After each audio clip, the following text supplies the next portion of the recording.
याने ते आगळे ज्यांचे नारायण गाठी भरला हृदय संपुष्टी अवघेची गोड त्याचे पुरे सर्व कोड ज्यांचे नारायण गाठी भरला हृदय संपुष्टी तुका म्हणे असत उदयो त्यांच्या तेजानास्त ज्यांचे नारायण गाठी भरला हृदय संपुष्टी आपदामपहर्तारं दातारं सर्वसंपदां लोकाभिरामं श्रीरामं भूयो भूयो नमाम्यहं पांडुरंगा करू प्रथम पांडुरंगा करू प्रथम पांडुरंगा करू प्रथम पांडुरंगा करू प्रथम दुसरे चरणा संतांची दुसरे चरणा संतांची दुसरे चरणा संतांची त्यांच्या गुरुपादाने कथेचा विस्तार गुरुपादाने कथेचा विस्तार गुरुपादाने कथेचा विस्तार गुरुपादाने कथेचा विस्तार बाबाजी सद्गुरुदास तुका बाबाजी सद्गुरुदास तुका बाबाजी सद्गुरुदास तुका जयांचे केलिया स्मरण होय सकळ विद्यांचे अधिकरण तेची बंधू श्री चरण श्री गुरूंचे ते नमस्कारोनी आता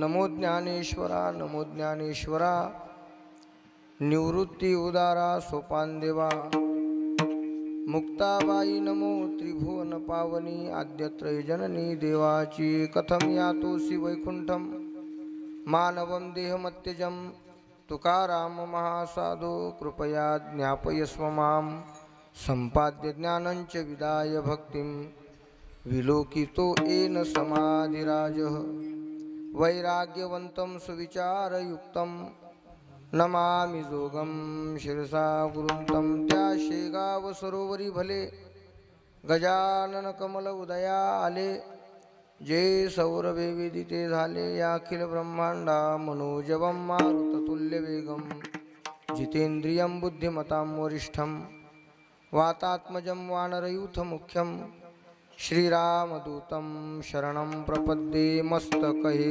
पायावरी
धनवित्त कुळे अवघी याने ते आगळे ज्यांचे नारायण गाठी भरला हृदय संपुष्टी सेवेला घेतलेला अभंग श्रीमंत श्री जगद्गुरु तुकाराम महाराजांच्या अभंग गाथेतील संतपर या प्रकरणातील अभंग असून या अभंगातून श्रीमंत श्री जगद्गुरु तुकोबराय संताच्या ठिकाणी असणारी जी श्रेष्ठता आहे त्या श्रेष्ठतेचं अप्रतिम वर्णन करतात. विठ्ठल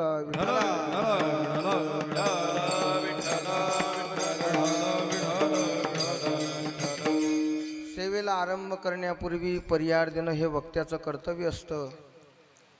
तो परिहार असा: संत सम्राट, योगी सम्राट, राजाधिराज, ब्रह्मांड नायक समर्थ सद्गुरू श्री गजानन महाराजांच्या उत्तुंग लीलेनी, चरित्रानी आणि त्यांच्या दिव्य समाधीनी पुनीत असणारी नगरी, संत नगरी श्री क्षेत्र शेगाव आपल्या या पवित्र भूमीमध्ये पुण्य पावन असणारं आपलं जगदंबा मातेच्या नावाने प्रसिद्ध असणारं नगर जगदंबा नगर आणि या जगदंबा नगरमध्ये हनुमान संस्थान महिला भजनी मंडळ आयोजित समस्त नगरवासी मंडळींच्या माध्यमातून आयोजित असणारा हा भव्य दिव्य अखंड हरिनाम सप्ताह भगवान मर्यादा पुरुषोत्तम प्रभू श्री रामचंद्राच्या नवमीपासून जन्मापासून ते भक्त शिरोमणी हनुमंतरायाच्या जन्मापर्यंत जन्मोत्सवाच्या निमित्ताने या ठिकाणी हा सप्ताह संपन्न होत आहे। यंदाचं या सप्ताहाचं 5वं वर्ष आहे, पंचम वर्ष आहे आणि म्हणून या सप्ताहामध्ये ज्यांच्या पवित्र मुखारविंदातून आपण श्रीमद भागवत कथा या ठिकाणी श्रवण करीत आहात ते हरिभक्तीपरायण परमादरणीय परमस्नेही परमपूजनीय गुरुवर्य वर्णानाम ब्राह्मण गुरु असणारे आमचे जोशी बाबा यांच्या मुखारविंदातून या ठिकाणी श्रीमद भागवताची कथा आपल्याला श्रवण करण्याचं भाग्य लाभलेलं आहे।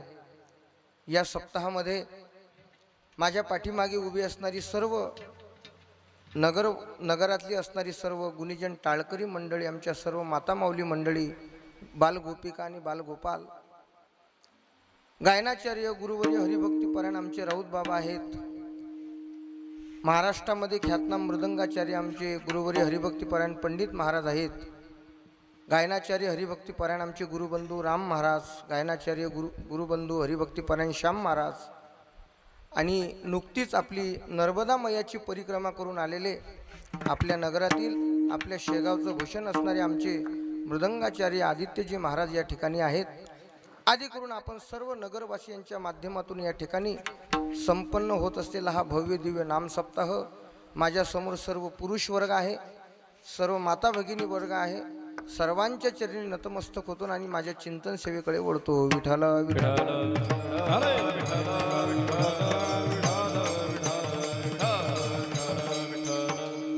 आवाज कळक करा, थोडंसं विकू कमी करायचं। तुकाराम महाराजांनी या अभंगाच्या माध्यमातून संतांची श्रेष्ठता किती अप्रतिम आहे त्याचं वर्णन महाराजांनी केलेलं आहे। एकंदरीत संतांचं वर्णन या अभंगातून आहे। आपला सप्ताह जो चाललेला आहे तो संतांच्या जन्मोत्सवाच्या निमित्ताने चाललेला आहे। या जगामध्ये जे खरे भगवत भक्त आहेत, हनुमंतराय भक्तामध्ये वरिष्ठ आहेत, भक्तवरीय आहेत, असे ते संत आहेत आणि त्या महापुरुषांचं वर्णन तुकाराम महाराजांनी या अभंगातून केलेलं आहे। सज्जनो, या जगामध्ये जर आपण पाहायला लागलो तर वर्णन हे केवळ संतांचं आणि भगवंताचं होत असतं। एक परमात्मा सोडला आणि दुसरे संत सोडले तर जगामध्ये तिसरा वर्णनाचा विषय होत नाही। विठाला विठाला विठाला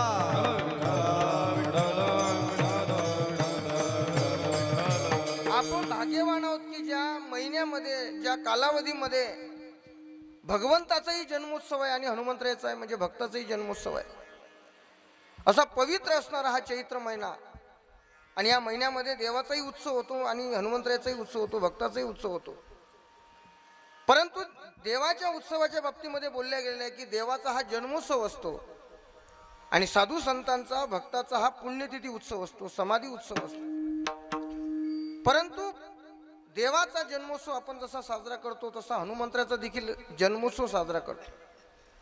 प्राय हा संतांचा समाधी सोहळा असतो, पण हनुमंतराचा जन्मोत्सव का त्याचं कारण आहे असं आहे, देव जन्माने दिव्य आहे, कर्माने दिव्य आहे। साधू त्यांचा जन्म जरी सामान्य होत असताना आपल्याला पाहायला सापडला तरी ते कर्माने दिव्य आहेत आणि मृत्यूने श्रीमंत आहेत। विठाला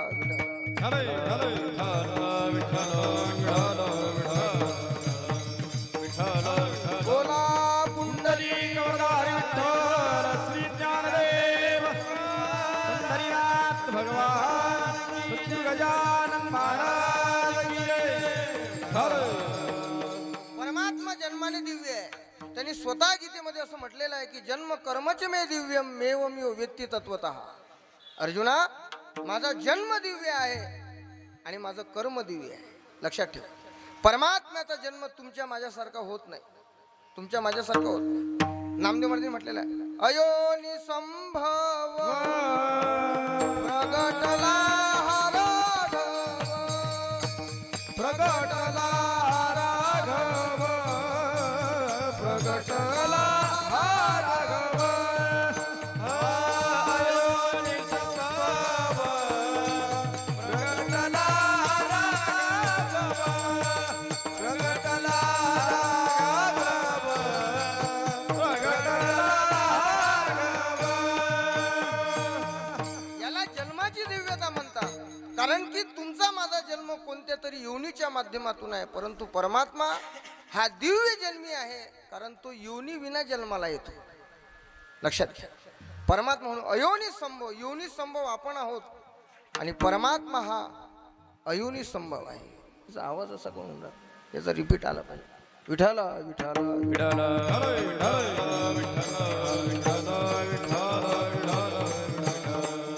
आणि संत महात्मे जन्माला येत असताना सामान्य दिसतात, परंतु संतांचं कर्म दिव्य आहे, पुरुषार्थ दिव्य आहे. आणि मग ते जात असताना मात्र या समाजावर, या जगावर आपली कर्तृत्वाची, पुरुषार्थाची छाप सोडून जातात, म्हणून त्यांचा समाधी उत्सव असतो. पण हनुमंतराच्या बाबतीमध्ये हा नियम लागू होत नाही का, तर त्याचं कारण आहे, हनुमंतराय जन्माला आले पण त्यांचा कधी अस्त झाला नाही, म्हणून त्यांची पुण्यतिथी नाही. आणि हनुमंतराचा जन्मोत्सव का, त्याचं दुसरं कारण, ज्या प्रसादातून मर्यादा पुरुषोत्तम भगवान प्रभू श्री रामचंद्राचा जन्म आहे, त्याच प्रसादातून हनुमंतराचा जन्म आहे, म्हणून जन्मोत्सव. विठाला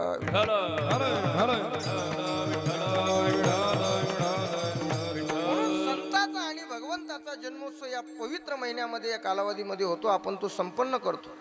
आणि मी बोललो, तुकाराम महाराजांनी या अभंगातून संतांचं यथार्थ वर्णन केलेलं आहे, श्रेष्ठतेचं वर्णन केलेलं आहे. या जगामध्ये वर्णनाचा विषय हा केवळ परमात्मा आणि संतच असतात. तुमचं माझं वर्णन होऊ शकत नाही. तुमच्यातला एखादा उठला आणि म्हणायला लागला, महाराज माझं वर्णन करा. आपल्या जीवनामध्ये काय आहे वर्णन करण्यासारखं? आपलं जीवन हे वर्णनीय नाही. हा, वरण खाण्याच्या लायकीचे आहोत आपण. वरण प्रत्येकाने खावं, आपण वर्णनीय नाही. लक्षात ठेवा, वर्णनीय एक तर परमात्मा आणि दुसरे संत. म्हणून वर्णन करायचं ठरलं तर देवाचं करावं किंवा संताचं करावं. वर्णावी ते थोरी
संतांचं वर्णन करावं.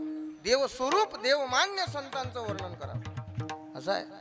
काय आहे की संतांचं, देवाचं वर्णन करावं म्हणून आपले शास्त्र, आपले वेद, आपले पुराण, आपले संत वाङ्मय हे सर्व जर कशाने भरलेलं असेल तर देवाच्या वर्णनाने किंवा संतांच्या वर्णनाने भरलेलं आहे. यामध्ये तिसरा विषय पाहायला सापडणार नाही. तुम्ही म्हणाल महाराज आमचं कुठंच वर्णन नाही का? कुठंच नाही. वर्णन आपलं होण्यासाठी आपण स्वतः काहीतरी पुरुषार्थ केलेला पाहिजे. काहीच केलेलं नाही, कोण आपलं वर्णन करेल? विठाल विठाल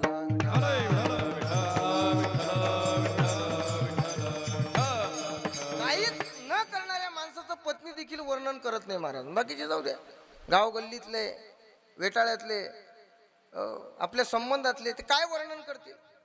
पुरुषार्थ संपन्न जीवनाचं वर्णन त्या ठिकाणी होत असतं. आणि म्हणून पुराणाच्या पुराण, शास्त्राच्या शास्त्र, गाथेचे गाथे पडलेले आहेत की ज्यामध्ये संतांचं वर्णन आहे आणि परमात्म्याचं वर्णन आहे. ज्ञानोबांनी म्हटलेलं आहे, 18 पुराण हरिशी गाती, परमात्म्याचं ते वर्णन करतात. चहुवेदी जाण साई शास्त्री कारण 18ही पुराण ऋषी गाती. म्हणून देवाचं वर्णन आहे आणि कधी कधी मग देव थोडा बाजूला राहून संतांचं वर्णन केलेलं आहे असं म्हटलेलं आहे तुकाराम महाराजांनी. पुराणामध्ये, वेदामध्ये, शास्त्रामध्ये, स्मृती ग्रंथामध्ये काय आहे, काय काय सांगितलेलं आहे? देवाचं वर्णन. कधी मग देव विषय जर बाजूला पडला, संतांचं वर्णन आहे. म्हणून तुकाराम महाराज म्हणतात, वैष्णवांची कीर्ती गायली पुराणी, साई 18 जणी चहुवेदी, साई 18 जणी चहुवेदी. वैष्णवांची कीर्ती गायली पुराणे, चहुवेदी 18 जणे. साई 18 जणी चहुवेदी.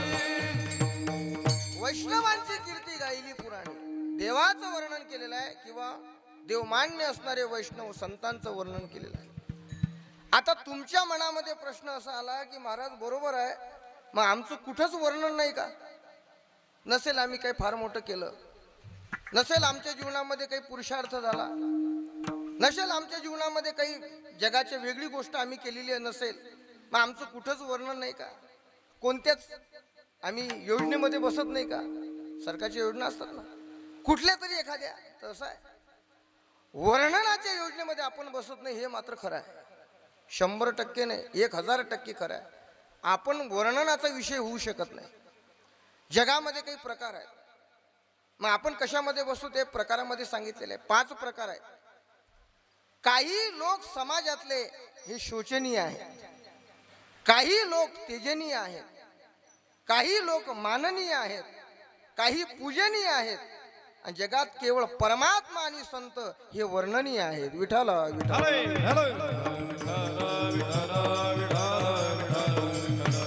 आता या 5 प्रकारामध्ये वर्णनामध्ये आपण बसत नाही, पण बाकीच्या 4 मध्ये कुठं बसतो याचा विचार प्रत्येकाने केला पाहिजे. जगामध्ये हे 5च प्रकार पाहायला सापडतात. काही माननीय, काही पूजनीय, काही तेजनीय आणि काही शोचनीय. त्यातला पहिला प्रकार आहे शोचनीय. शोचनीय शब्दाचा अर्थ होतो संतांनी, परमात्म्यानी, शास्त्रांनी आपल्याविषयी खेद निर्माण होणं, खेद करणं, याला शोचनीय जीवन म्हणतात. काही लोकांचं जीवन या जगामध्ये शोचनीय आहे. तुम्ही म्हणाल कोणाचं नाव सांगा त्याचं? आमचं तर नाव नाही, तसं नाही. शास्त्रामध्ये संत वाङ्मयामध्ये लक्षण सांगितलेले असतात. लक्षण म्हणजे अलीकडे सोप्या भाषेमध्ये सांगायचं ठरलं तर आपण जर कापड दुकानामध्ये गेलो, तिथं जर रेडीमेड कापडं असले, शर्ट पॅन्ट रेडीमेड असलं तर आपण ती रेडीमेड घेतो. मग आता जे आपल्या मापाचं आहे तेच आपण घेतो. रेडीमेडच्या दुकानामध्ये जे आपल्या मापाचं आहे तेच आपण घेतो. शास्त्रामध्ये त्याला लक्षण म्हणतात. जे ज्याच्यावर बसतं ते त्याचं लक्षण आणि तो व्यक्ती तसा असतो. विठ्ठल विठ्ठल.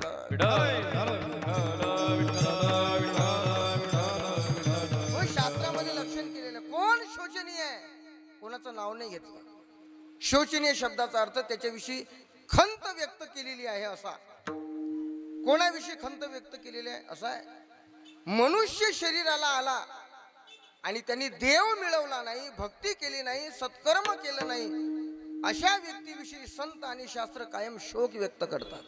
काय मिळवलं, मिळालं काय आणि तू केलं काय, या परिस्थितीमध्ये सापडलेल्या व्यक्तिमत्वाविषयी संत कायम खंत व्यक्त करत असतात. विठ्ठल विठ्ठल.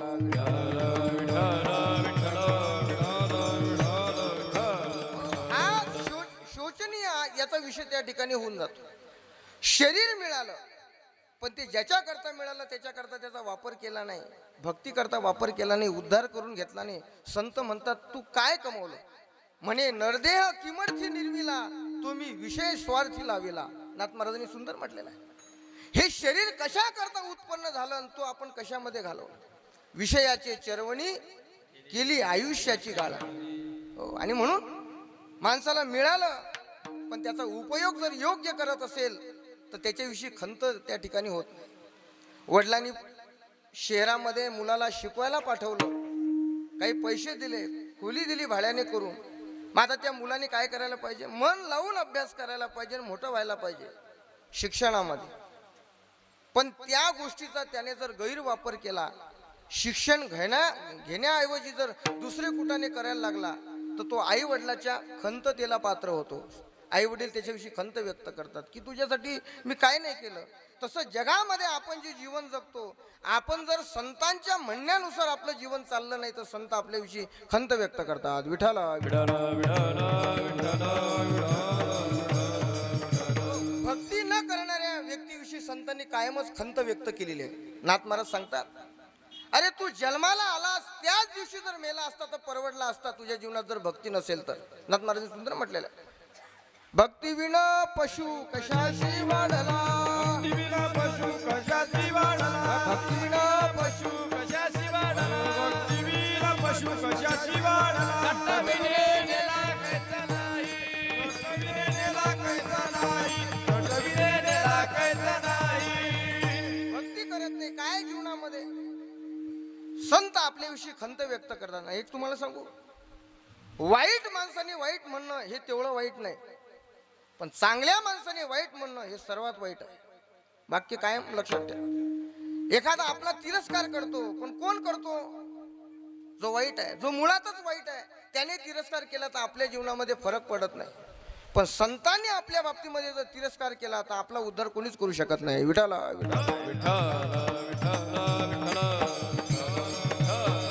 म्हणून संतांच्या खंततेला पात्र होऊ नका. आणि संतांच्या खंततेला पात्र तो होतो माणसाचा जन्म मिळूनही त्याने चांगलं काहीच केलं नाही. येशाम न विद्या न तपो न दानम ज्ञानम न गुणम न शिलो न धर्मा ते मृत्यू लोके भूविभार भूता मनुष्य रूपेण मृगाश्चरंती. असं म्हटलेलं आहे धर्मशास्त्राने. ज्याच्या जीवनात ज्ञान नाही, विद्या नाही, तप नाही, सत्कर्म नाही, दया नाही, दान नाही, त्याचा स्वभाव चांगला नाही, अशा व्यक्तीने जीवन जगणं म्हणजे संतांच्या खंततेला पात्र होणं. संत अशा व्यक्ती नेहमी कायम खंत करत असतात. आणि म्हणून शोचनीय या वर्गामध्ये समाजातला एक वर्ग मोडला जातो, तो शोचनीय. चला पुढे. दुसरा मुद्दा आहे तेजनीय. काही लोक शोचनीय नसतात पण तेजनीय असतात. असं आहे, तेजनीय या वर्गामध्ये जर कोण मोडत असेल तर तो दुर्जन मोडतो. जो आपल्या शरीराने, आपल्या वाणीने, आपल्या मनाने कायम समाजाला त्रास देतो जगामध्ये, त्याला दुर्जन म्हणतात. आणि संतांनी सांगितलं या दुर्जनापासून जेवढं लांब राहता येईल तेवढं माणसाने लांब राहिलेलं बरं. विठाला विठाला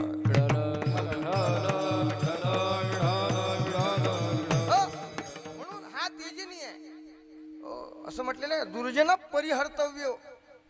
दुर्जन आपल्या घरातला जरी असला तरी त्याचा त्याग करा. मणिना भूषित सर्प किमौसौन भयंकर. शास्त्रकार म्हणतात एखाद्या सापाच्या डोक्यावर मणी आहे आणि तो लाख मोलाचा आहे, मग तो काय त्याच्या जवळ आपण त्याचा मुख घ्यायला जाऊ का? कोणाच्या? सापाच्या. मणी आहे. तसा एखादा विद्वान आहे, एखादा चांगला आहे, आपल्या घरातला आहे, आपला जवळचा आहे, पण तो जर दुर्जन असेल तर त्यापासून माणसाने दोन हात कधीही जीवनामध्ये लांब राहिलेलं चांगलं असतं. मी तुम्हाला प्रश्न करतो, साप चांगला आहे का दुर्जन चांगला आहे? बोला बोला बोला. जाऊ घरी. साप चांगला आहे का दुर्जन चांगला आहे? काही म्हणतात साप चांगला आहे, काही म्हणतात दुर्जन चांगला आहे. असं आहे, दोन्ही चांगले नाही. इथं जर साप निघाला तर कोण थांबणार आहे? इथं थांबणार आहे का तुम्ही? मीच थांबणार नाही पहिल्यांदा. सापही चांगला नाही, दुर्जनही चांगला नाही, पण त्यातल्या त्यात तरतम भावने जर आपण विचार करायला लागलो तर एकदा साप परवडला, दुर्जन नाही. कारण असं म्हटलेलं आहे, सर्पदंशती कालेन दुर्जनस्तु पदे पदे. विठाला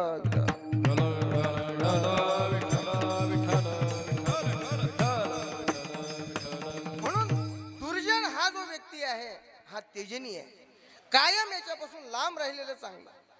पुराणामध्ये, शास्त्रामध्ये असा उल्लेख आहे, कोणाची आई दुर्जन होती तर त्यांनी त्याचा त्याग केला, कोणाचा भाऊ दुर्जन होता तर त्यांनी त्याचा त्याग केला, कोणाचा बाप दुर्जन होता तर त्यांनी त्याचा त्याग केला. शास्त्रामध्ये उदाहरण आहे, भक्त प्रल्हादाचे वडील दुर्जन होते म्हणून त्यांनी त्याचा त्याग केला.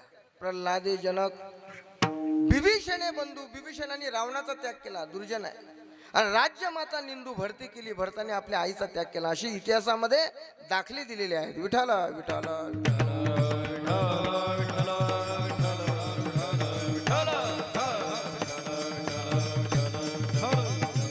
आणि म्हणून दुर्जनाचा कधीही माणसाने त्याग केलेला चांगला. म्हणून काही तेजनीय आहेत. म्हणून पहिल्यांदा काय बोललो मी? पहिला शोचनीय, दुसरा तेजनीय. काही मंडळी समाजात या वर्गात मोडत नाही, पण तिसऱ्या वर्गात जरूर मोडते. त्याला माननीय म्हणतात. माननीय म्हणजे ज्यांना कायम मान द्यावा लागतो असे माननीय. तुम्ही पहा, पुढारी मंडळीच्या अगोदर मा करून टिंब लावलेलं असतं, पूर्णविराम दिलेला असतो. मला बऱ्याच दिवस त्याचा अर्थ कळाला नाही. मा म्हणजे काय? माझी म्हणावं तर ते विद्यमान आहे. मा म्हणजे काय? मग त्याचा अर्थ आहे माननीय, कायम माननीय.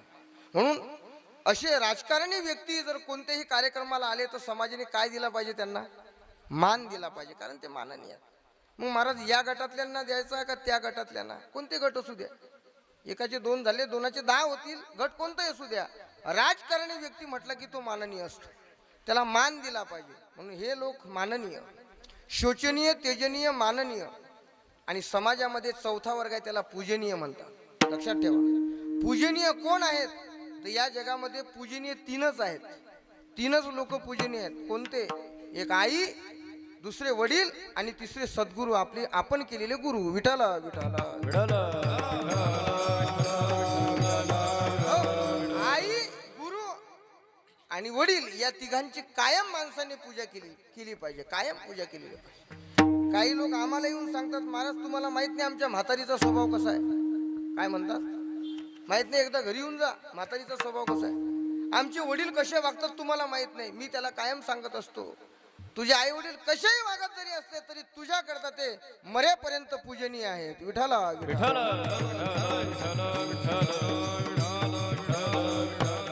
आई वडील हे त्या मुलाकरता पूजनीयच असतात महाराज. काय सांगाव तुम्हाला?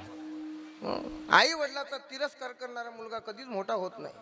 मोठा झाला तरी त्याच्या मोठेपणाला काही अर्थ नसतो. लक्षात ठेवा. म्हणून आई वडील कायम पूजनीय आहेत, कायम. गुरु कायम पूजनीय आहेत.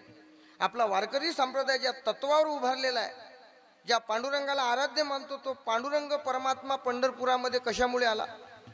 पुंडलिक रायामुळे आला. पण पुंडलिक रायासाठीच का आला? तर त्याचं एक कारण आहे, त्याने माता पित्याची सेवा केली, पूजा केली. म्हणून विठ्ठल विठ्ठल.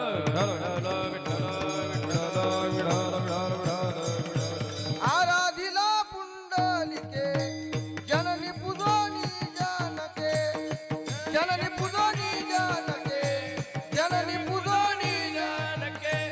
आराधिला पुंडलिके जननी पूजोनी जानके, जननी पूजोनी जानके, जननी पूजोनी जानके.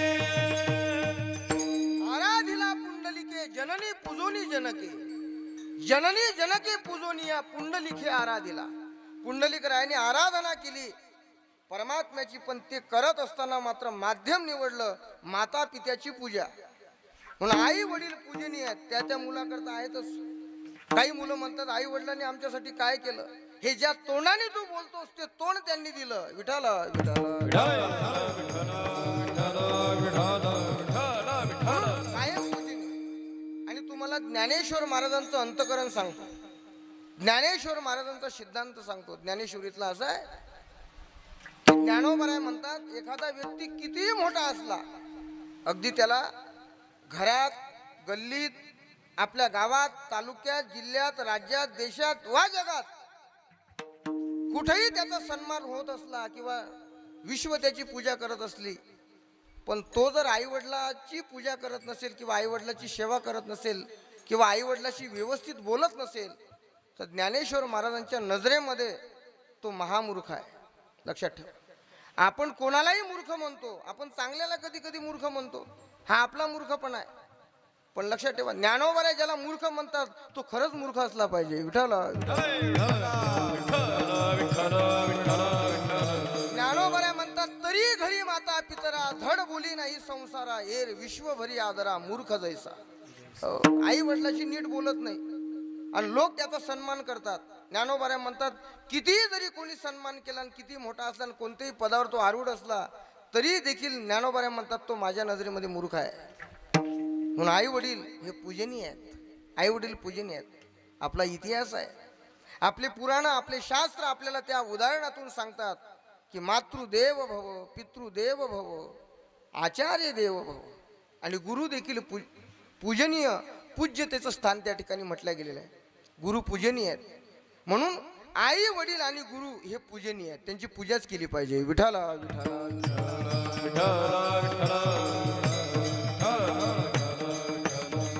ते कोण कसे आहेत काय आहेत तो भाग वेगळा. पण ज्यांनी ज्याला गुरु मानलं त्यांनी मरेपर्यंत त्यांची पूजा केली पाहिजे. लोक म्हणतात आमच्या गुरुनी मग असं केलं, मग काय करायला पाहिजे? मग पहिली निवडताना चांगलं निवडायला पाहिजे. बाजारात जर आपण गेलो तर मग व्यवस्थित भाजी आणतो का कशी आणतो? व्यवस्थितच आणतो, पैसे द्यावे लागतात. एखादा मडका आपण पाण्याचा आणायला गेलो तर व्यवस्थित वाजून आणतो का नाही? मग गुरु जर करायचं आहे की ज्यांच्या माध्यमातून आपल्या जीवनाचं कोट कल्याण होणार आहे, मग ते आपण तपासून घेतलं पाहिजे. मग कोणालाही गुरु करू नका, जे ओरिजिनल संत आहेत त्यांना गुरु करा. विठाला विठाला विठाला. माणसं कोणालाही गुरु करतात. ज्ञानोबा म्हणतात जयाचा सुग्रवा देखे तया गुरु मार्गा टेके, तयाचाची मंत्र शिके येरू गे. ज्ञानोबा म्हणतात ज्याच्याजवळ भरपूर गर्दी आहे, ज्ञानाचा पत्ता आहे का नाही हा भाग नाही, गीतेतला श्लोक येतो का नाही हा भाग नाही, गर्दी आहे. आमच्या गुरुजवळ फार मोठी गर्दी असते. आमच्या गुरुजवळ फार मोठा आमच्या गुरुचा आश्रम आहे. आमचे गुरुजी कायम विमानात प्रवास करतात. आता गुरु म्हटल्याच्या नंतर विमानात बसला किंवा मोठा आश्रम बांधला किंवा फार मोठी प्रॉपर्टी आहे किंवा फार मोठमोठ्या लाखो करोडच्या गाड्या त्याच्या आश्रमामध्ये आहेत, यावर गुरुपणा त्या ठिकाणी कधी अवलंबून नसतो. ज्ञानोबा म्हणतात लोक समाज कोणाला गुरु मानतो? जो अभिलाष भार दळपे तया ते सज्ञान म्हणती. विठाला विठाला.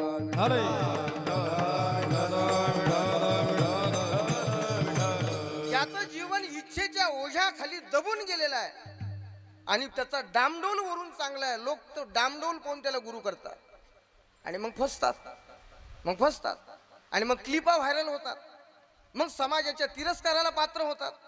म्हणून आपण त्या महाराष्ट्रात राहतो की ज्या महाराष्ट्रात ज्ञानोबा तुकोबाऱ्यासारखे संत आहेत, सद्गुरू गजानन महाराजांसारखे संत आहेत, की ज्यांनी हयातीमध्ये चरित्र करून हे सिद्ध करून दिलं की आम्ही ओरिजिनल संत आहोत म्हणून. विठ्ठल हरिचे दास जन्म घेती, हरिचे दास जन्म घेती, हरिचे दास जन्म घेती, हरिचे दास जन्म घेती.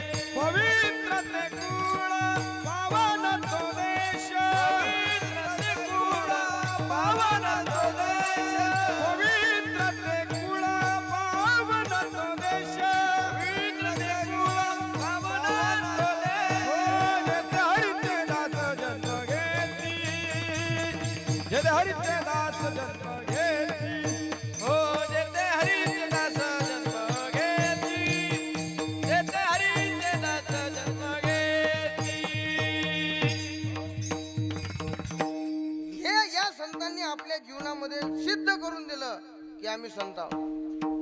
ज्ञानोबांनी ज्ञानेश्वरी सांगून सिद्ध केलं की ते ओरिजिनल संत आहे. तुकाराम महाराजांनी गाथ्याचे अभंग तारून दाखवले, ओरिजिनल संत आहेत.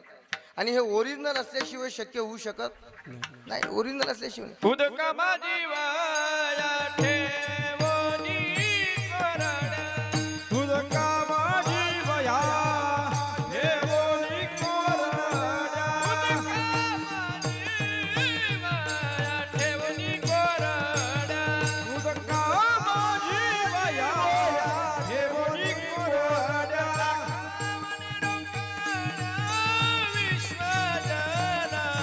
दाखवणे रोकड्या दाखवणे रोकड्या विश्वजना, दाखवणे रोकड्या विश्वजना. या संतांनी हे सिद्धांत समाजासमोर सिद्ध करून दिले म्हणून ते सिद्ध महात्मे आहेत.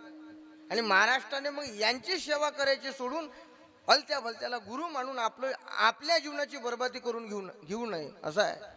तुम्हाला सांगतो, गीतेचा सिद्धांत सिद्ध करणारा तो संत असतो.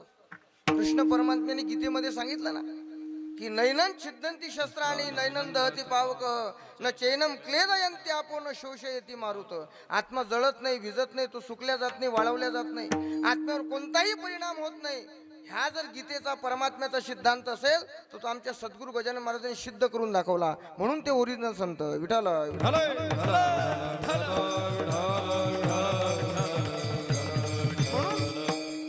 गुरुची गुरुची कायम पूजा केली पाहिजे आणि पूजनीयच गुरु माणसाने केले पाहिजे. ज्ञानोबा आहे, तुकोबा आहे, हे पूजनीय आहे. गुरुच्या बाबतीमध्ये एकदा गुरु केला की मग किंतु परंतु होता कामा नये. लक्षात ठेवा, संशय येता कामा नये. संशयात्मा विनश्यती असं म्हटलेलं देवाने. संशय येता कामा नये. एकदा गुरु केला ना, मग तो गुरु तुम्हाला तारत नसतो, त्या गुरुवर असणारी श्रद्धा तुम्हाला तारते. श्रद्धेला किंमत आहे. श्रद्धावान लभते ज्ञानम, भगवंताचं वाक्य आहे. श्रद्धेने त्या ठिकाणी आपलं कल्याण होतं. आणि मग ती योग्य श्रद्धा योग्य गुरुवर असली पाहिजे. तुम्हाला सांगू, भगवद्गीता ज्या वेळेला परमात्म्याने सांगितली त्याचं कारण आहे की अर्जुनाला मोह झाला. हे ढोबळ वाक्य आहे, पण त्या मोह होण्याचं काय कारण आहे तर ज्या वेळेला रणांगणाच्या त्या मैदानावर ज्या वेळेला युद्धाचा पहिला दिवस आहे, आता युद्ध करायचं आहे, आणि मग असं असताना कौरव सेना आणि पांडव सेना आमने सामने उभे आहेत. अर्जुनाचा रथ कुठेतरी कोपऱ्यात आहे आणि अर्जुनाचं सारथ्य पण कृष्ण परमात्मा करतो. सारथ्य पण कृष्ण परमात्मा करतो. कुठेतरी कोपऱ्याला आहे, जिथं जिथं आपली जागा आहे, सर्वजण उभे आहेत. मग द्रोणाचार्य, भीष्माचार्य कौरव पक्षातले, पांडव पक्षातले धृष्टद्युम्न वगैरे वगैरे सर्व उभे आहेत. आता युद्ध चालू होणार आहे. कौरवही युद्धाच्या तयारीने रणांगणावर उतरलेले आहेत आणि पांडवही युद्धाच्या तयारीने आलेले आहेत. अर्जुनाच्या मनामध्ये कोणताही किंतु परंतु नाही, धनुर्धारीच आहे. आणि असं आहे, क्षत्रियाच्या जीवनामध्ये युद्ध म्हणलं की त्याला दिवाळीसारखा आनंद होतो. कशासारखा? दिवाळी आली की आपल्याला जसा आनंद होतो की नवीन कपडे मिळतात, चांगलं चुंगलं खायला मिळतं, 2 पाहुणे घरी येतात, घराची साफसफाई होऊन घर चमकायला लागतं. ह्या जशा आनंदाचे प्रतीक आपण व्यवहारामध्ये मानतो, आपल्याला जसा आनंद होतो, तसा क्षत्रिय म्हणला की त्याच्या जीवनामध्ये युद्ध म्हणलं की दिवाळीसारखा आनंद. आणि मग युद्ध म्हणलं आणि दुःख वाटायला लागलं तर तो मग ओरिजिनल जातवान क्षत्रिय त्या ठिकाणी असू शकत नाही. कारण भगवंतांनी सांगितलंय, शौर्यं तेजो धृतिर्दाक्ष्यम युद्धे चाप्य पलायनम दानमीश्वर भावश्च क्षत्रम कर्म स्वभावजम. हे क्षत्रियाचं स्वभावता कर्म आहे. युद्ध म्हणलं किच अपि अपलायनम, युद्धामध्ये तो पळून जात नाही, युद्धाकरता सामोरा होतो. आणि अर्जुन हा जातवान क्षत्रिय असल्या कारणाने युद्धाकरता तयार आहे. पण त्यावेळेला भगवंताला तो म्हणतो की कृष्णा, माझा जो रथ आहे ना, तो मला कोणाबरोबर लढायचा आहे त्याच्या पुढे नेऊन उभा कर. देवानी रथ कुठे उभा केला होता? सामान्य लोक होते, सामान्य योद्धे, त्यांच्यासमोर उभा केला. बाई थोडंफार त्यांच्याशी हात गरम झाल्याच्या नंतर पुढं जाऊ. पण अर्जुन ऐकायला तयार नाही. कसं असते, माणसाला आपल्या जवळ असणाऱ्या गोष्टीचा अहंकार झाला की मग तो देवाचंही ऐकत नाही. विठाला विठाला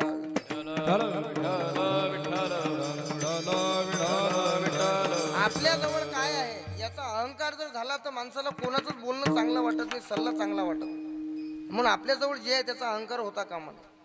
अर्जुनाला आपल्या धनुर्विद्येचा अहंकार होता आणि तो म्हणायला लागला यांच्याबरोबर लढायचं कमी. पण तो विसरला. असा तो विसरला. आता अर्जुन आपलं प्रतीक आहे. आपणही कधी कधी विसरतो. आपण एखाद्या खेड्यात देव आपला जन्म करवतो आणि काय माहिती कोण जाणे त्या माणसाच्या मनात इच्छा होती मला मुंबईला जायचं आहे. अरे तुला जर मुंबईला जायचं होतं, तिथलं तुझं कर्म होतं, तर देवाने जन्माला कुठं घातलं असतं? मुंबईतच घातलं असतं. पण मग ते गावाकडे जन्म घातला ना, मग देवाने जिथं ठेवलं माणसाने तिथं योग्य कर्म करून आपलं यश त्या ठिकाणी मिळवलं पाहिजे. पण ते नाही, अर्जुनाचं तसंच झालं. देवाने तुला व्यवस्थित उभं केलं ना, मग समोर परमात्मा नेणार आहे तुला, पण त्याला अहंकार झाला. आणि अहंकार असा झाला की मी कोणाबरोबर युद्ध करायचं. तो अर्जुन भगवंताला म्हणायला लागला की देवा, ऋषिकेशन तदा वाक्यमिद महामहीपते सेनयोरु भयोर मध्ये रथम स्थापय मे अच्युत. हे अच्युत, हे कृष्णा, मे रथम उभयो सेनयो मध्ये स्थापय. दोन्ही सेनाच्या सैन्यामध्ये असणाऱ्या मध्यभागी जागेमध्ये माझा रथ नेऊन उभा कर. कारण की मला पाहायचं आहे कोणाबरोबर लढायचं आहे. येत आले असती आगवे परी कवनेशी मी झुंजावे, हे रणी लागे पहावे म्हणून या. विठाला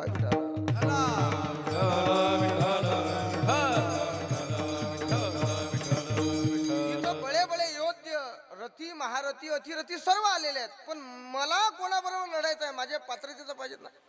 नाही तर मग महाराष्ट्र केसरी आहे, समोर अगरबत्ती पैलवान आहे, आता तो काय लढणार आहे? एका झापलीमध्ये तो मरून जाईल. म्हणून बरोबरीचा पाहिजे. अर्जुन म्हणायला लागला की बरोबरीचा पाहिजे.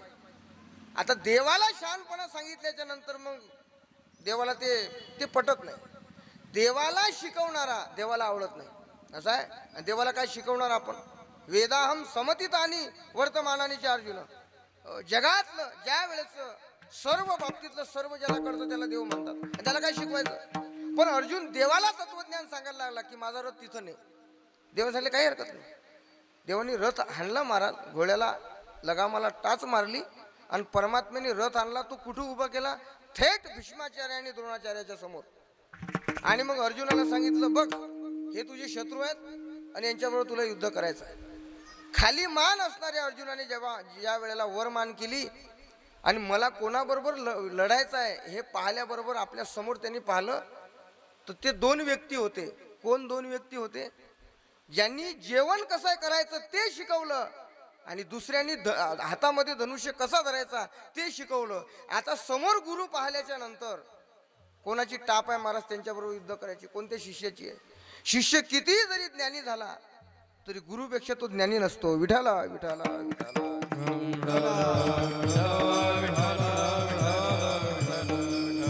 तो काय गुरुपेक्षा असणार? आणि मग ते पाहिल्याच्या नंतर भगवंताने सांगितलं आता तुला याच्याबरोबर युद्ध करायचं आहे. त्यावेळेला अर्जुनाचे शब्द आहेत की देवा यांच्याबरोबर कथम भीष्म महम संख्ये द्रोणंच मधुसूदन ईशोभी प्रतियोत्से आम्ही पूजार हा वरी सूदन. मला इथं सांगायचं आहे गुरु कायम पूजनीय असतात. आणि अर्जुनाच्या तोंडातले हे शब्द आहेत, देवा अरे संत वृंद नमस्कारी जे का घडे तरी पूजीजे ते सोडून केवी निंदीचे स्वयवाच्या. संत साधू संत आणि गुरु हे कायम यांची पूजा केली पाहिजे. यांना मी मारू शकत नाही, हे माझे गुरु आहेत. म्हणून मी बोललो वाक्य की काही पूजनीय असतात, त्यामध्ये आई वडील आणि गुरु हे पूजनीय आहेत. म्हणून पहिला वर्ग आहे शोचनीय, दुसरा आहे तेजनीय, तिसरा आहे माननीय, चौथा आहे पूजनीय. पण या जगामध्ये पाचवा वर्ग आहे त्याला वर्णनीय म्हणतात. आणि ते कोण आहेत? ते संत आहेत. त्याच संतांचं वर्णन तुकाराम महाराज सेवेला घेतलेल्या अभंगाच्या पहिल्या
सद्गुरु गजानन महाराज की जय. ज्यांचे नारायण गाठी, ज्यांचे नारायण गाठी, ज्यांचे नारायण गाठी, ज्यांचे नारायण गाठी, ज्यांचे नारायण गाठी, ज्यांचे नारायण गाठी, हो ज्यांचे नारायण गाठी, ज्यांचे नारायण गाठी. तुकाराम महाराज त्या संतांचं वर्णन करत असताना शब्द वापरतात, धनवित्त कुळे आणि अवघी याने ते आगळे. अवघी याने म्हणजे सर्व बाबतीमध्ये, आगळे म्हणजे श्रेष्ठ आहेत. सर्व बाबतीमध्ये, सर्व म्हणजे काय, महाराजांनी 3 निकष लावलेले आहेत, धन, वित्त आणि कुळ. धन, वित्त. मला रिप्लाय आला पाहिजे हो याचा, विठाला विठाला विठाला.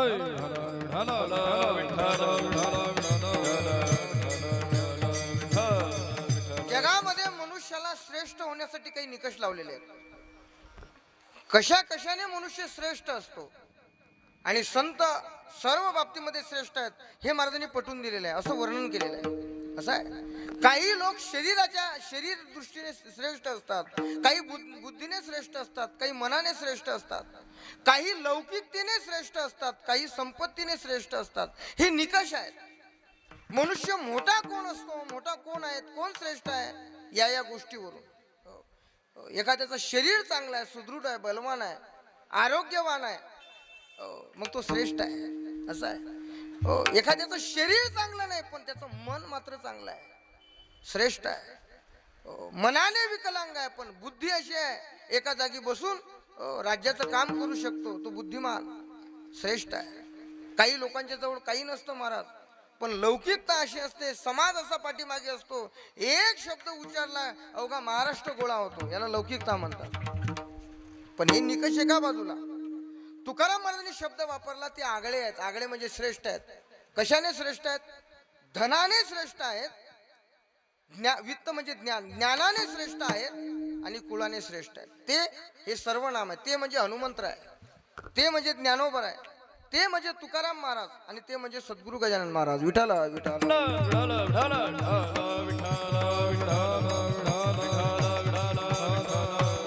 धन, वित्त, कुळे. धन म्हणजे संपत्ती, संपत्तीने ते श्रेष्ठ आहेत. असं आहे. संतांच्या जीवनामध्ये आणि आपल्या जीवनामध्ये फार फरक आहे. आपलं जीवन तुम्हाला सांगू, आपल्या जीवनामध्ये आपण संपत्तीने श्रेष्ठ असतो आणि संत श्रेष्ठ संपत्तीने संपन्न असतात. विठ्ठल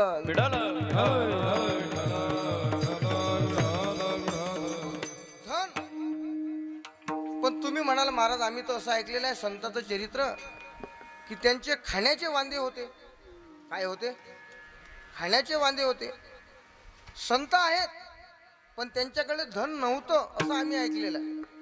मग तुम्हाला उदाहरण कोणाचं द्यायचं आहे? तुकाराम. अबगरी धान शब्दाची चरणे, अबगरी धान शब्दाची चरणे, अबगरी धान शब्दाची चरणे, अबगरी धान शब्दाची चरणे, शब्दाची चरणे शस्त्र करून हरी शब्दाची तशास्त्रे यज्ञ करू, शब्दाची अबुजा जीवाचे जीवन, शब्दाची अबुजा जीवाचे जीवन, हा शब्दाची अबुजा जीवाचे जीवन, शब्दाची अबुजा जीवाचे जीवन. संत धनाने श्रेष्ठ आहेत मान्य आहे आम्हाला, पण त्या धनाचे प्रकार आहेत. कोणतं धन? आपण ज्या धनाला धन मानतो त्या धनाने संत श्रेष्ठ नाही आहेत. धनाचे प्रकार आहेत. एक अपकृष्ट धन आहे आणि एक उत्कृष्ट धन आहे. एक अधम धन आहे, एक उत्तम धन आहे. एक नीच धन आहे आणि एक उत्कृष्ट धन आहे. हे धनाचे प्रकार आहेत. एक खालच्या दर्जाचं धन आहे, एक वरच्या दर्जाचं धन आहे. धनाचे प्रकार आहेत. आपण समाजामध्ये ज्या माणसाला, ज्या व्यक्तीला किंमत देतो धनामुळे देतो, बरोबर आहे. धनिक माणसाला किंमत असतेच, दिलीच पाहिजे संसारामध्ये. मी तर नेहमी सांगत असतो की माणसाने ज्याला पैसाच मिळवायचा आहे, ऐका वाक्य वाक्य ऐका, त्याचा विपरीत अर्थ करू नका. ज्याला जीवनामध्ये फक्त पैसाच मिळवायचा आहे, श्रीमंतच व्हायचा आहे, अशा व्यक्तींनी साधू संतांचे देवाचे फोटो आपल्या देवरातून बाजूला केले पाहिजे, रावणाचा फोटो लावला पाहिजे. विठाला विठाला. तुम्ही म्हणा रावणाचा का महाराज असं का बोलता? त्याचं कारण आहे, रावणासारखा धनिक या जगामध्ये आजपर्यंत झालेला नाही, रावणासारखा धनवान नाही. आपण कितीही मिळवलं तरी रावणा इतकं नाही मिळू शकत. तुम्ही म्हणाल कशावरून? एकाच वाक्यात सांगतो. रावणाचे 7 कोटी घरं सोन्याची होती हे सर्वांना माहिती आहे, पण त्याचं एक घर म्हणजे घरकुल योजनेमध्ये भेटलेले असे 2 रुमान 1 संडास बसून येऊ असं नव्हतं. वाळे होते मोठे, हजार खोल्या ज्याच्यामध्ये आहेत, असा एक वळण अशी 7 कोटी घरं सोन्याची होती. आणि त्याची श्रीमंती तुम्हाला सांगतो, त्या घराचा एक उंबरटा एका दरवाजाचा, एका घराला अशी कितीतरी दरवाजे, त्यातला एक दरवाजा आणि त्याचा जो उंबरटा आहे तो 22 किलो सोन्याचा होता. किती? तुम्ही किलोचा ऐकला का तोळ्याचा ऐकला? आता तोळ्यावरही आपण बोलू शकत नाही, ग्रॅमवरही बोलू शकत नाही, अशी परिस्थिती आहे. 22 किलो तोळ्याचा एका घराचा अनेक दरवाजापैकी एक चौकटातला एक उंबरटा 22 किलोचा होता. मला सांगा कोण आहे? मला सांगा असा कोण? किती जरी श्रीमंत झाला तर एवढा श्रीमंत होऊ शकतो का? आणि रावणासारखी श्रीमंती परिपक्वतेने परिपूर्णतेने कोणाजवळ आजपर्यंत आलेली नाही, समोर येणारही नाही. विठाला विठाला. ऐका, नुसतं तो श्रीमंत पैशानेच होता असं नाही, तुमच्या लक्षात नाही आला विषय. मनुष्य धनवान मानला जातो नुसतं पैशाने नाही, सर्व अनुकूल पाहिजे, घर चांगलं पाहिजे, पैसाही पाहिजे, पत्नी अनुकूल पाहिजे, मुलंही अनुकूल पाहिजे, भावाने विरोधात फॉर्म भरायला नाही पाहिजे, म्हणजे भाऊही आपल्या बाजूने पाहिजे, आपल्या आजूबाजूचे लोक आपल्या जीवनाची काळजी घेणारे पाहिजे, आरोग्यही पाहिजे, आयुष्यही पाहिजे, आणि विद्वत्ताही पाहिजे, म्हणजे ज्ञानही पाहिजे, आणि सन्मानही पाहिजे, आणि देवाची भक्तीही पाहिजे. एवढे सर्व गुण एकट्या रावणामध्ये होते. विठाला.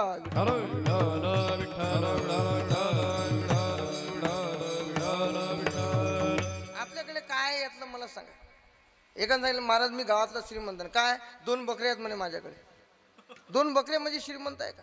हे सर्व गोष्टी अनुकूल पाहिजे. आणि लक्षात ठेवा, हे वर्णन वेदामध्ये, शास्त्रामध्ये, पुराणामध्ये नाही आहे, खुद्द तुकाराम महाराजांनी केलेलं वर्णन आहे. म्हणून रावणासारखी परिपूर्ण श्रीमंती कोणाजवळच नाही आली. जसा तो धनाने श्रीमंत होता तसा मानाने श्रीमंत होता. तुम्हाला सांगू, त्याचं कुळ हे ब्रह्मदेवाशी जोडलेलं होतं. ब्रह्मदेवाशी कुळाने डायरेक्ट संबंध होता. बरं, पत्नी कशी होती महाराज? 80 सहस्र दयाला सुंदर कामिनी आणि माझी मुख्य राणी मंदोदरी. तुकाराम महाराज सांगतात 80,000 पत्न्या होत्या त्याला, आणि एकापेक्षा एक ब्युटी पार्लर विना सुंदर होत्या.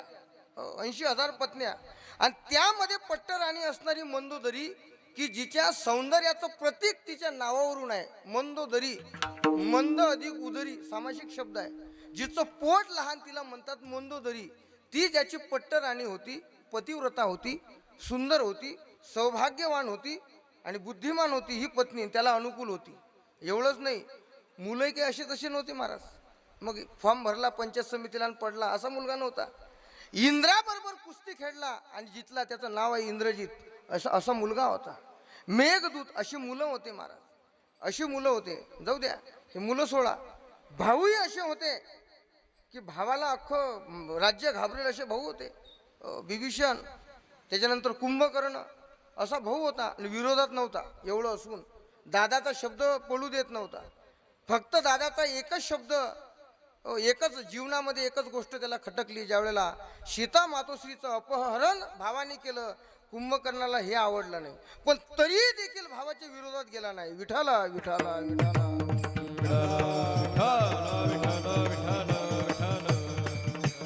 तो तुकारामाचा अभंगाचा कोण घे मला सांगायचं. धनवान आपल्याजवळ हे धन आहे, पण मी तुम्हाला बोललो ना धनाचे 2 प्रकार. हे निकृष्ट दर्जाचं धन आहे. तुम्ही म्हणाल निकृष्ट कशावरून म्हणता? कारण त्या धनाचा नाश होतो.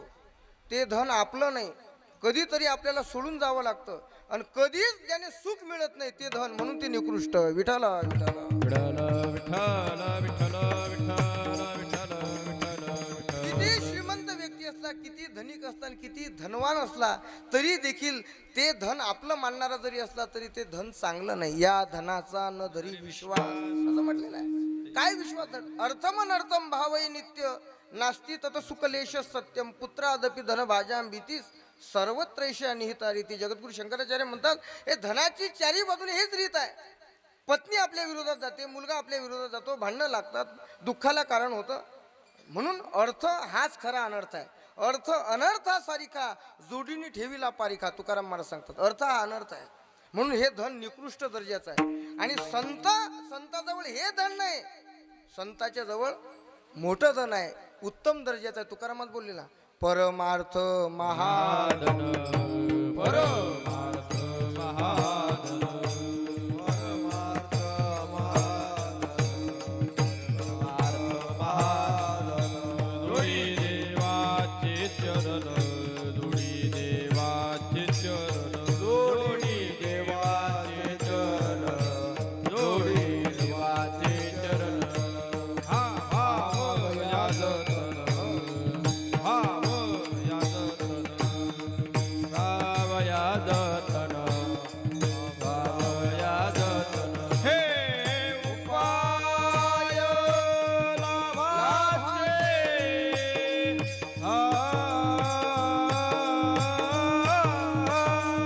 हे उपाय लाभाचे, हे उपाय लाभाचे.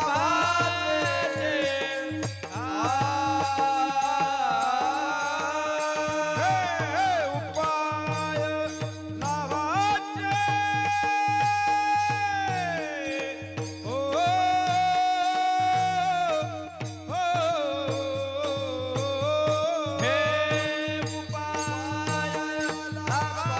लाभाचे.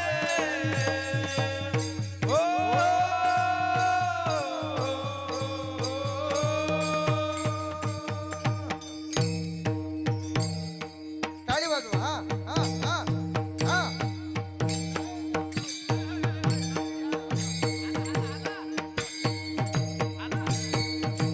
टाळी वाजवा, टाळी वाजवा.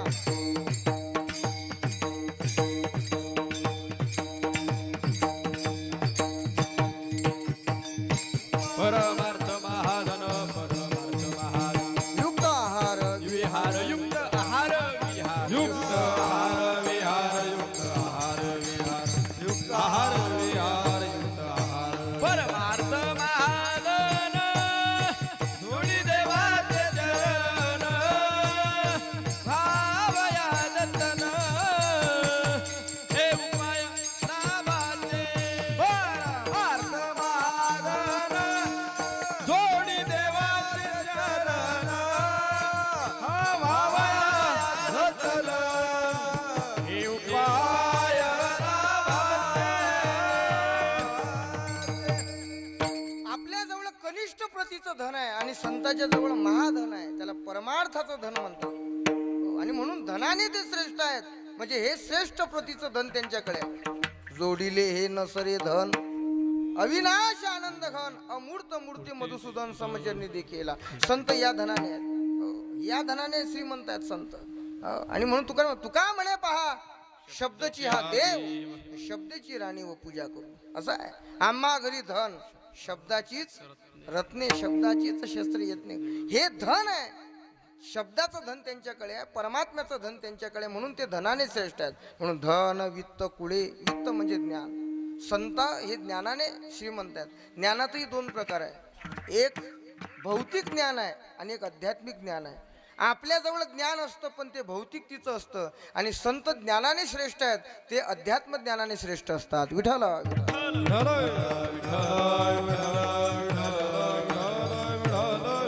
आणि आपल्याजवळ भौतिकातलं कोणतंही कितीही उच्च प्रतीचं ज्ञान असलं तरी शास्त्र सिद्धांतानुसार ते अज्ञान आहे.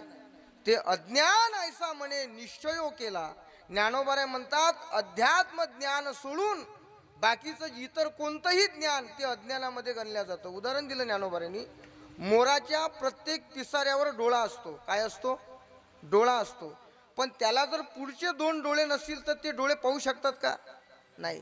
प्रत्येक पिसाऱ्यावर असणारा डोळा म्हणजे आपल्याजवळ असणारं भौतिक ज्ञान आणि समोरचे 2 डोळे त्याला अध्यात्म ज्ञान, संत त्या ज्ञानाने श्रीमंत असतात. विठाला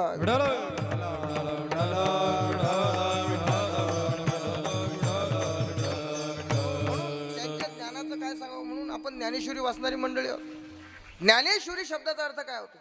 ईश्वरीय ज्ञान ज्यांनी सांगितलं, ज्याच्यामध्ये आहे त्याला ज्ञानेश्वरी म्हणतात. ईश्वरी म्हणजे परमात्म्याचं ज्ञान, त्याला अध्यात्म ज्ञान म्हणतात. देवाचं ज्ञान ज्ञानोबाने की बाष्कळ गप्पाने सांगितलं. मला आळंदीत कसा त्रास झाला, माझ्यावर कसा अन्याय झाला, मला कसं वाळीत टाकलं, या गोष्टी नाही आहे. ईश्वर आपल्याला कसा सोप्यातल्या सोप्या मार्गाने प्राप्त होईल या पद्धतीचं ज्ञान ज्या ग्रंथामध्ये त्याला म्हणतात ज्ञानेश्वरी. आणि म्हणून संत त्या ज्ञानाने, ज्ञानोबराची ज्ञानाची पातळी तुम्हाला काय सांगावी महाराज, जगामध्ये असा विषय नाही की त्याचा विषय ज्ञानेश्वर महाराजांनी ज्ञानेश्वरीमध्ये घेतला. ज्ञानियांचा शिरोमणी, ज्ञानियांचा शिरोमणी, ज्ञानियांचा शिरोमणी, ज्ञानियांचा शिरोमणी, वंद्य जो का पूजता, वंद्य जो का पूजता, हरी वंद्य जो का पूजता, चिंतकाचा चिंतामणी, ज्ञानोबा माझा, ज्ञानोबा माझा, ज्ञानोबा माझा, साधकांचा माय बाप, दरोशने हरे थाप, सर्वभूती सुख रूप, ज्ञानोबा माझा, सर्वभूती सुख रूप, ज्ञानोबा माझा, माय बाप, दरोशने हरे थाप, सर्वभूती सुख रूप, ज्ञानोबा माझा, सर्वभूती सुख रूप, ज्ञानोबा माझा. आजच्या वर्तमान विज्ञानाने ज्या ज्या गोष्टी संशोधन करून आपल्या समोर आणलेल्या आहे, त्या प्रत्येक विषयातल्या प्रत्येक गोष्टीचा शोध ज्ञानोबांनी 750 वर्षापूर्वी त्या ठिकाणी वर्णन केलेलं आपल्याला पाहायला सापडतो. पाहिला, सूर्य फिरत नाही, पृथ्वी फिरते, हे पहिल्यांदा कोणी सांगितलं तर ज्ञानोबाने सांगितलं. उदो ओस्ताचेनी प्रमाणे जैसे न चालता सूर्याचे चालणे, ज्ञानोबाने सांगितलं. तया विजू माझी असे सलील काही, पाण्यापासून वीज कशी तयार करायची याचं ज्ञान ज्ञानेश्वर महाराजांनी दिलं. चित्रपट आज आपण टीव्हीवर पाहतो, मोठ्या पडद्यावर पाहतो, त्याची संकल्पना पहिली ज्ञानोबांची. हे संसार चित्र उमटे, तो मनोरूपी पट फाटे. चित्रपट हे संकल्पना ज्ञानोबांची. तुम्हाला काय असा विषय नाही जगामध्ये ज्ञानोबांनी त्याची चर्चा केली नाही.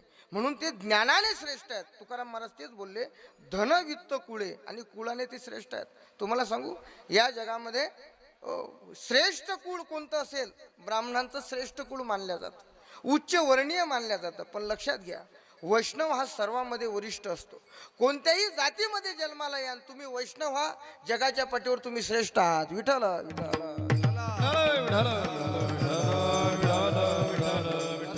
आमचे हनुमंतराय वैष्णव आहेत, वारकरी आहेत, भक्त आहेत आणि संत आहेत.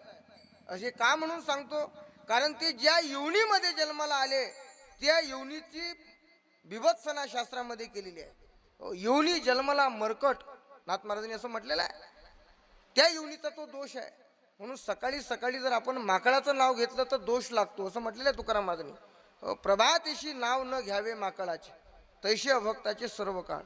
पण ज्या योनीचं नाव घेऊ नये त्या योनीत हनुमंतरायाचा जन्म आहे. पण कर्म असं केलं, भक्ती अशी केली, वैष्णव असे झाले, त्या कुळाला श्रेष्ठ बनवलं. म्हणून श्रेष्ठ कुळाने ते संपन्न आहेत. विठ्ठल विठ्ठल विठ्ठल विठ्ठल विठ्ठल विठ्ठल. का श्रेष्ठ आहेत? कारण त्यांनी देवाला साठवलं अभंगाच्या दुसऱ्या चरणात. नारायण गाठी,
गजानन जय करा. जय विठोबार भूमाई विठोबार भूमाई विठोबार भूमाई. विठोबार भूमाई विठोबार भूमाई जय विठोबार भूमाई विठोबार भूमाई जय जय विठोबार भूमाई जय जय विठोबार भूमाई जय जय विठोबार भूमाई जय विठोबार जय जय विठोबार जय जय विठोबार जय जय विठोबार भूमाई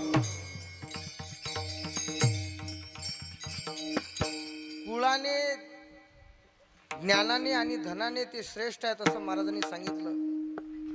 पण का श्रेष्ठ आहेत? कारण त्यांनी नारायणाला साठवलं. ज्यांचे नारायण गाठी, गाठी म्हणजे ज्यांचं जीवनच नारायणमय झालं, विषय तो त्यांचा झाला नारायण.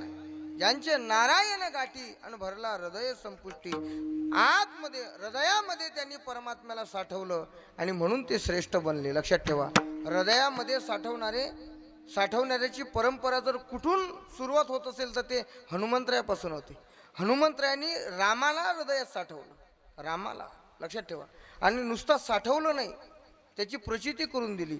ज्या वेळेला लंकेश्वरावर विजय मिळून लंकेतून परमात्मा ज्या वेळेला अयोध्येमध्ये आले, त्यावेळेला सीता मातोश्रींनी सांगितलं की आपल्याला सर्वांचा सत्कार करायचा आहे. लिस्ट तयार केली आणि मग त्यामध्ये हनुमंतराचं नावच टाकलं नाही. प्रभू रामाने लिस्ट तयार केली, हनुमंतराचं नाव टाकलं आणि सर्वांचा सत्कार झाला. सीता मातोश्रींनी सांगितलं, हे बघा, तुम्ही म्हणे सर्वांचा सन्मान केला, सर्वांना आपापलं योग्य ते बक्षीस दिलं, पण ज्याची महत्त्वाची कामगिरी होती त्याला दिलंच नाही. अलीकडच्या राजकारणात किंवा अलीकडच्या कोणत्याही क्षेत्रामध्ये आपण पाहतो की ज्याची योग्य कामगिरी आहे त्याला काहीच मिळत नाही आणि नको तो व्यक्तीच पुढे येतो. श्रेयवादी ज्याला म्हणतात, श्रेय घेण्यासाठी पुढारलेला असतो. ज्यांनी योग्य कामगिरी केली आणि ज्याच्या कामगिरीविना आपल्या दोघांचंही मिलन, आपल्या दोघांचंही जीवन निरर्थक ठरेल असं ज्यांचं जीवन, ते हनुमंतराय. त्यांचं तर नावच नाही. प्रभू श्रीरामाने सांगितलं नाव टाकण्याची गरजच नाही. त्यांनी जे काम केलं ते कोणता मोबदला देऊन त्या ठिकाणी आपल्याला अभिव्यक्त करता येणार नाही. म्हणून माणसाने एखाद्याचं असं काम केलं पाहिजे की त्याला पंचायत पडली पाहिजे की आता याला काय दिलं पाहिजे. विठाला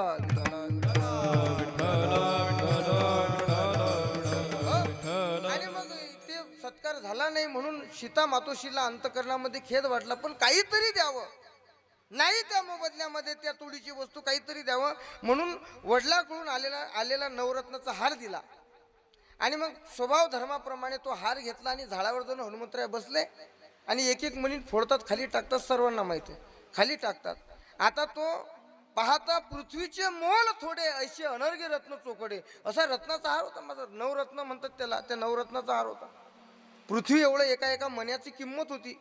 आणि मग तो हार फोडल्याच्या नंतर सीता मातोश्रीला वाटलं आपले मालक सांगत होते ते बरोबर होतं. हे हार देऊन आपण गलत त्या ठिकाणी वस्तू चांगली देऊन त्या ठिकाणी आपण योग्य ती वस्तू त्या ठिकाणी देऊनही मनासारखं त्या ठिकाणी झालं नाही. हा आपल्या दिलेल्या वस्तूचा अपमान करतो. म्हणून हनुमंतरायला खाली बोलवलं. हनुमंतराय खाली आले, विचारलं काय करतोस? म्हणे काही नाही म्हणे आई, मी मणी फोडतो. कशासाठी? तर यामध्ये उकलून पाहतो राम आहे का नाही. मग मातोश्रीने सहज विचारलं की यात तू राम पाहतो बरोबर आहे आणि राम पाहतो मग तुझ्यात राम. त्यांनी सांगितलं माझ्यातही राम आहे, माझ्या हृदयात राम आहे. मग ते फोटोत दाखवतात, ते छाती फाडलेली आहे आणि मग त्याच्यामध्ये राम लक्ष्मण. आता ते फाडली आहे, फाडली का नाही फाडली तो भाग वेगळा, त्याचा अर्थ तसा नाही आहे. पण ते कवी कल्पना म्हणून फाडलेली आपल्याला पाहायला सापडते. पण असं आहे, हृदयामध्ये साठवलेलं आहे का नाही हे विचारण्यासाठी ज्यावेळेला सीता मातोने सांगितलं की मग तू या मण्यात राम पाहतो बरोबर आहे, मग तुझ्यातला राम आणि हे तुला मण्याची किंमत माहिती आहे का? अरे रत्न आहे आणि हे रत्न म्हणजे एक एक रत्नाची किंमत पृथ्वीच्या बरोबरीची आहे. त्यावेळेला हनुमंताने सांगितलं माझ्या जीवनामध्ये मला एकच रत्न माहिती आहे आणि त्या रत्नाचं नाव आहे राम. माझ्या नजरेमध्ये दुसरं रत्न नाही. ते किती मोठं रत्न असलं. आता तुम्ही रत्न पाहिलं का? मी पाहिलं नाही, तुम्ही पाहिलं नाही. ते जे रत्न असते ओरिजिनल ते पाहिलं नाही आपण. रस्त्याच्या कडेने रोज पाचशे घेऊन गटाराच्या बाजूला पडलेले रत्न भरपूर आहेत, ते सर्वांनी पाहिले. पण ते जे ओरिजिनल रत्न, आता त्याची किंमत पृथ्वीच्या बरोबरीला आहे. आणि मग सीता मातेने सांगितलं रत्न, हनुमंताने सांगितलं माझ्या नजरेमध्ये हे रत्न नाहीच आहे.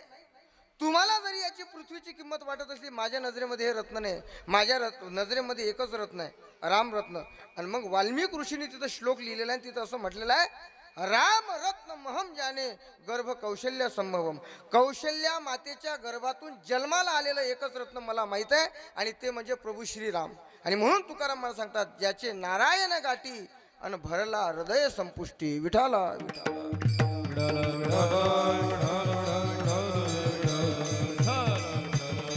आणि मग तुकाराम महाराज सांगतात, ज्यांनी नारायण साठवला ना तेच श्रेष्ठ आहेत, त्यांचंच जीवन सफल आहे. बाकीच्याचं काय? आपण विचार करा, आपल्या जीवनात आपण काय साठवलं? काय साठवलं आपण? कोणी द्वेष साठवला, कोणी एकामेकाचे हेवे देवे साठवले, कोणी कोणाच्या उणिमा साठवल्या. आणि माऊलीच्या भाषेमध्ये बोलायचं ठरलं तर आपलं अंतकरण म्हणजे उकिरडा झालेला आहे. उकिरडा कशाला म्हणतात? कोणी कोणतंही कचरा आणून टाकतं, बेकामी वस्तू तिथं आणून टाकतं. तसं आपल्या हृदयात कामाची वस्तू असणारी राम ही नाही आहे, बेकामी वस्तू आपल्या हृदयात आहेत, आणि आपण ते साठवलेले आहेत. तुकाराम महाराज सांगतात, नाही, संतांनी परमात्मा साठवला म्हणून त्यांचं जीवन उच्च दर्जाचं आहे. साठविला हरी जी हृदय मंदिर, त्यांची सरली त्यांची सरली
ज्यांनी देवाला हृदयात साठवलं त्याचं जीवन सफलतेच्या शिखरावर पोहोचलेलं आहे.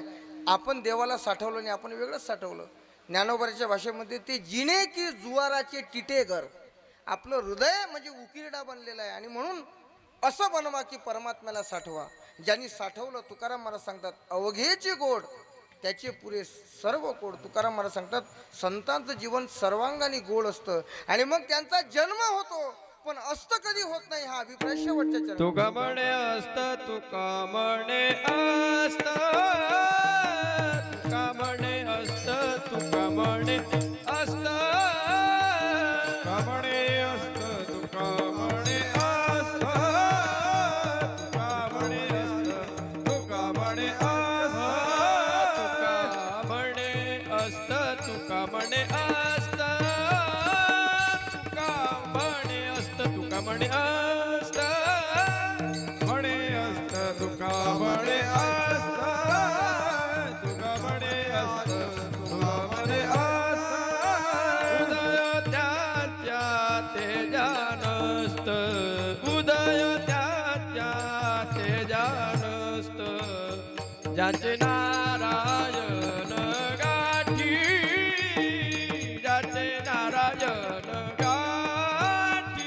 उदय ज्यांच्या तेजानस्त, उदय ज्यांच्या तेजानस्त, ज्यांचे नारायण गाठी, ज्यांचे नारायण गाठी.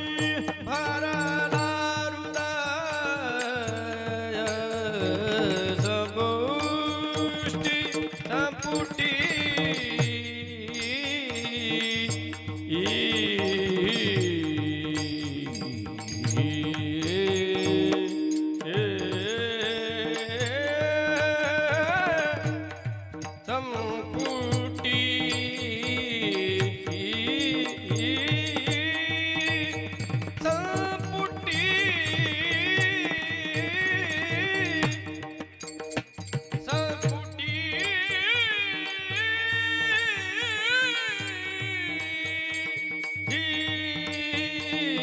संपुटी, संपुटी, संपुटी.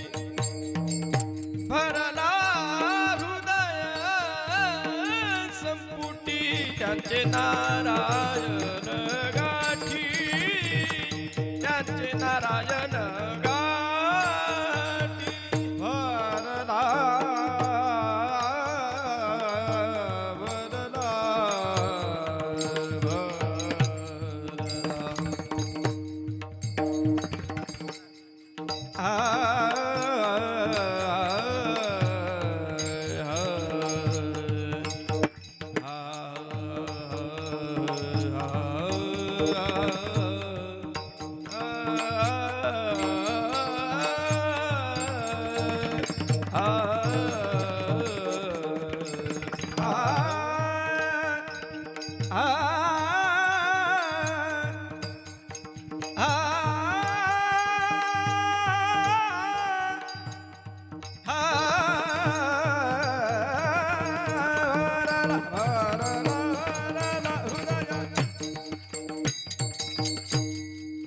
भरला हृदय संपुटी भरला भरला भरला भरला भरला हृदय संपुटी भरला भरला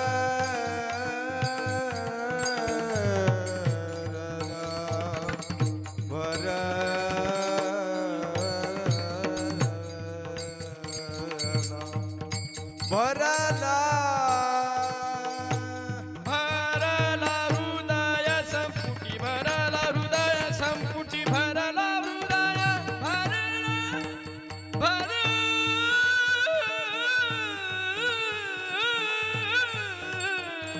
हृदय हृदय संपुटी भरला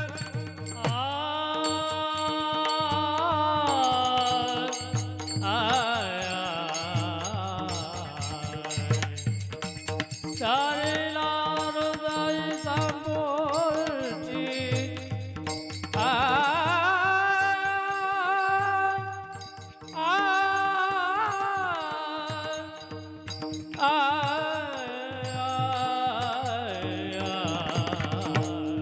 भरला हृदय संपुटी भरला हृदय संपुटी हृदय संपुटी ज्याचे नारायण गाठी ज्याचे नारायण गाठी ज्याचे नारायण गाठी ज्ञानेश्वर माऊली ज्ञानराज महाराज ज्ञानेश्वर माऊली ज्ञानराज महाराज ज्ञानेश्वर माऊली ज्ञानराज ज्ञानेश्वर माऊली ज्ञानेश्वर माऊली ज्ञानराज गण गण गणात होते ताली वाजवा गण गण गणात माऊली करा टाळी गण गणात होते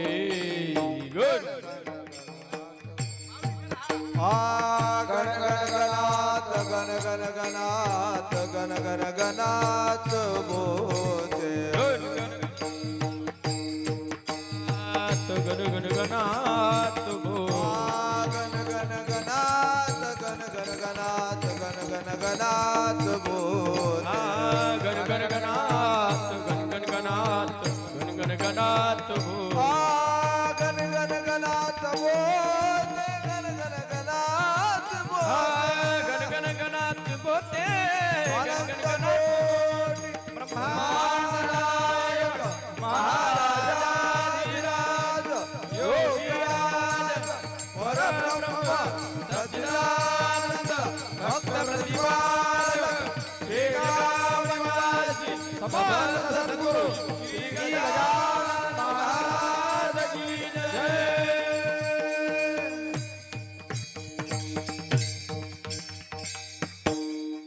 तुका म्हणे अस्त उदयो त्यांच्या तेजानास्त ज्यांचे नारायण गाठी भरला हृदय संपुष्टी. तुकोबराय म्हणतात तुका म्हणे अस्त उदयो त्यांच्या तेजानास्त. साधू संतांचा त्या ठिकाणी उदय होत असताना आपल्याला पाहायला सापडतो, पण त्याचा कधी अस्त होत नाही. या जगाच्या पाठीवर या प्रमाणाकरता सिद्ध उदाहरण कोणाचं असेल तर हनुमंतरायचं आहे. त्यांचा जन्म झाला पण कधी अस्त झाला नाही. आज 11 लाख वर्ष झाले त्रेतायुगाला, पण आज ते कायम आपल्यामध्ये आहेत. लक्षात ठेवा, कधीही गेले नाहीत. 7 चिरंजीवामध्ये त्यांचा नंबर आहे. आणि म्हणून संबंध भारतवर्षामध्ये, संबंध हिंद प्रांतामध्ये प्रत्येक गावामध्ये त्यांचं मंदिर आहे आणि त्यांच्या जन्मोत्सवाचा कार्यक्रम होतो. तसाच कार्यक्रम संत नगरी आपल्या शेगावमध्ये वेगळे नगर आहेत आणि वेगवेगळ्या नगरामध्ये परमार्थाच्या बाबतीमध्ये अव्वल कोणतं नगर आपल्या शेगावात असेल तर ते जगदंबा नगर आहे. आणि म्हणून आपण पाहतो इथं जोशीबाबाच्या माध्यमातून ज्ञानेश्वरी पारायण घरोघरी. मी असं ऐकलं, आमचे हरिभक्ती पारायण परमस्नी गजूभाऊच्या मुखातून त्यांनी सांगितलं की एका आमच्या माता माऊलीचे 30 35 पारायणं झालेली आहेत. आणि म्हणून 2 सप्ती इथं आपण एक समाधी सोहळ्याला करतो आणि हा जन्मोत्सवाचा या ठिकाणी सप्ताह करतो. म्हणून परमार्थाच्या बाबतीमध्ये अव्वल नगर शेगावातलं जगदंबा नगर. आणि म्हणून हे आपण करायलाच पाहिजे. असं आहे की एका शास्त्रकाराने असं म्हटलेलं आहे की तुझ्या जीवनात जर ज्ञान नाही, तप नाही, दान नाही, कोणाला तू कधी काही दिलं नाही, कोणाला मदत केली नाही, काही सत्कर्म केलं नाही, तर त्या व्यक्तीला त्यांनी सांगितलेलं आहे, शास्त्रकार म्हणतात, तू कधी सुखाची अपेक्षा करू नकोस. सुखाची अपेक्षा त्यानेच केली पाहिजे की ज्याने जीवनामध्ये काहीतरी परमार्थ केला.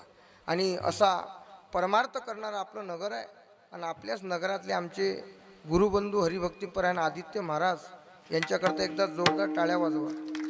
3,500 किलोमीटरची नर्मदा मैयाची परिक्रमा ते त्या ठिकाणी पायी चालत त्यांनी परिक्रमा पूर्ण केली. ही फार मोठी साधन आहे 4 महिन्याचीच. पण ते 4 महिने म्हणजे आजच्या काळामध्ये भौतिक वस्तूपासून लांब राहणं म्हणजे फार मोठी साधना आहे. आणि महाराजांनी ती साधना केली.